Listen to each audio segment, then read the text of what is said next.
কেমন আছো তোমরা সবাই? আশা করছি সবাই খুব ভালো আছো। আমিও খুব ভালো আছি। পুরী থেকে ঘুরে এসেছি, কিন্তু পুরীর ভিডিওগুলো তো দেওয়া হয়নি। তো আমি তোমাদের আজকে শেয়ার করব পুরীর সেকেন্ড ডে। এটা দুপুরবেলা ওই 2টো নাগাদ। তো আমরা সকাল সকাল পুজোটা সেরে নিয়েছিলাম, জগন্নাথ মন্দিরে আমরা পুজো দিয়ে দিয়েছি। তো তারপর আমরা বেরিয়ে পড়েছি সাইট সিনের যে যতগুলো জায়গা আছে সেগুলো কভার করব জন্য। তো এটা আমাদের আশ্রম থেকে খুব কাছে একটা আশ্রম, শ্রী গৌর বিহার আশ্রম। কিন্তু এটা পুরীতে গুপ্ত বৃন্দাবন নামে খুব খ্যাত। গুপ্ত বৃন্দাবন নামটার মধ্যেই একটা বৃন্দাবনের ছোঁয়া। তো তোমরা নিশ্চয়ই বুঝতেই পেরেছো যে ভিতরে কি থাকতে পারে, নিশ্চয়ই আন্দাজ করেছো। তো এন্ট্রান্সে দেখো একটা গণেশের মূর্তি, ভীষণ সুন্দর। আর এখানে হচ্ছে টিকিট কাউন্টার, 10 টাকা করে টিকিট নিয়েছিল। আর দেখার মতো ছিল অবশ্যই। তো আমরা এখানে টিকিটটা করে নিলাম। আর টিকিট কাউন্টারে রয়েছে শ্রী নদিয়া বিহারীর একটা মূর্তি। তো এবার ভেতরে ঢুকছি, আর ভেতরে ঢোকার সাথে সাথেই আমাদের চোখ গেল একটা ভীষণ সুন্দর জগন্নাথ মূর্তি এখানে। তো এত ভালো লাগছে যে এখানে কয়েকটা ছবি তুলেছি আমরা। ভীষণ সুন্দর লাগছিল মূর্তিটা, মনে হচ্ছে সাক্ষাৎ জগন্নাথ দেব সামনে দাঁড়িয়ে আছে। তো আমরা এটা দেখে এখন ভেতরে যাচ্ছি। আর ভেতরে দেখো এই যে গোমাতা, বিভিন্ন বৃন্দাবন বিষয়ে অনেক কিছু এখানে রয়েছে। তো আমরা একবার মন্দিরটায় ঢুকবো। এখানে যে আশ্রমের মন্দির, দেখো ভেতরটা ভীষণভাবে সুন্দর সাজানো গোছানো। মূর্তিটা অনেকটা ভেতরে ছিল। ভেতরে ঢুকেই যেন একটা অন্যরকম শান্তি, ভীষণ সুন্দর সাজানো গোছানো স্বচ্ছ সুন্দর একটা পরিবেশ। ওই যে গ্রিলের ভেতরে ওখানে ঠাকুরের মূর্তিটা ছিল। তো আমি জুম করে দেখাতে ভুলে গেছি, সরি ফর দ্যাট।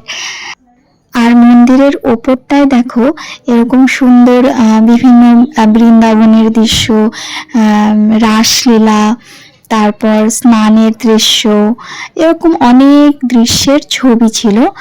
আর আমরা এখন বাইরে বেরিয়েছি, মন্দিরের বাইরে বেরিয়েছি চারিপাশটা ঘুরে দেখার জন্য। আর দেখো সম্পূর্ণটাতে এরকম সুন্দর বিভিন্ন মূর্তিগুলো, বিভিন্ন দৃশ্যগুলো ক্যাপচার করা হয়েছে। প্লাস হচ্ছে এরকম লোহার যে নেটগুলো হয় সেগুলো দিয়ে ঘিরে দিয়েছে সম্পূর্ণ মন্দিরটিতে।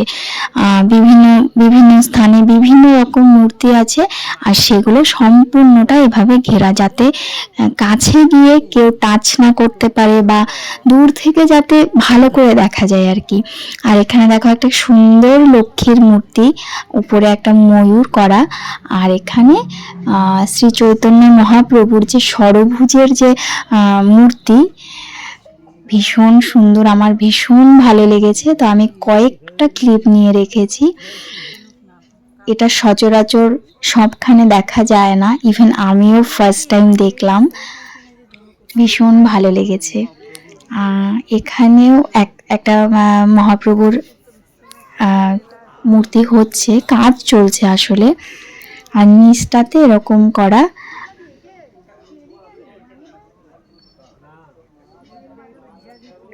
উড়িয়া ভাষায় অনেক কিছু লেখা ছিল, কিন্তু যেহেতু পড়তে পারি না তাই বুঝতে পারিনি। ইভেন ইংলিশেও তেমন ট্রান্সলেট করা ছিল না।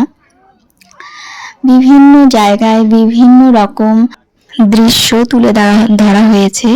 বৃন্দাবনের প্রতিটি দৃশ্য এখানে তুলে ধরা হয়েছে। ইভেন এখানে একটা মহাদেবের মূর্তি, যেটা খুব সুন্দর।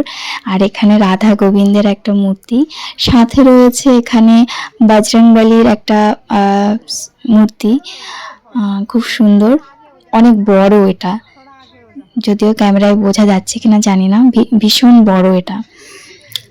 আর এখানে রয়েছে একটা selfie zone, I love Gour Bihar.